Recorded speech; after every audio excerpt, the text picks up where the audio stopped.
2024 সালের জুলাই মাসের 31 দিনের হলেও ক্যালেন্ডারের পাতায় তাতে সীমাবদ্ধ থাকেনি। আন্দোলনের উত্তাপে মাসটি হয়ে উঠেছিল 36 দিনের দীর্ঘ এক সংগ্রামের নাম।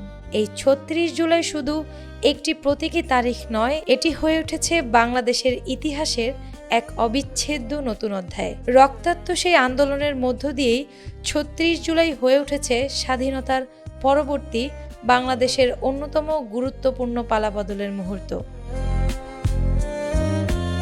জুলাই আগস্টের পালাবদলের শুরুটা হয়েছিল 5 জুন, যখন হাইকোর্ট এক রায়ে সরকারি চাকরিতে 30% মুক্তিযোদ্ধা কোটা পুনর্বহালের নির্দেশ দেয়।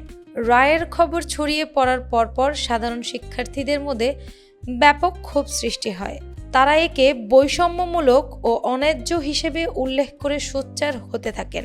ওই দিন সন্ধ্যায় ঢাকা বিশ্ববিদ্যালয়ের প্রথম প্রতিবাদ মিছিল বের হয়, যা পরদিন আরও বিস্তৃত আকার ধারণ করে। পরবর্তীতে সারা দেশের সকল পাবলিক বিশ্ববিদ্যালয় এবং বেসরকারি বিশ্ববিদ্যালয়গুলোতে ছড়িয়ে পড়ে।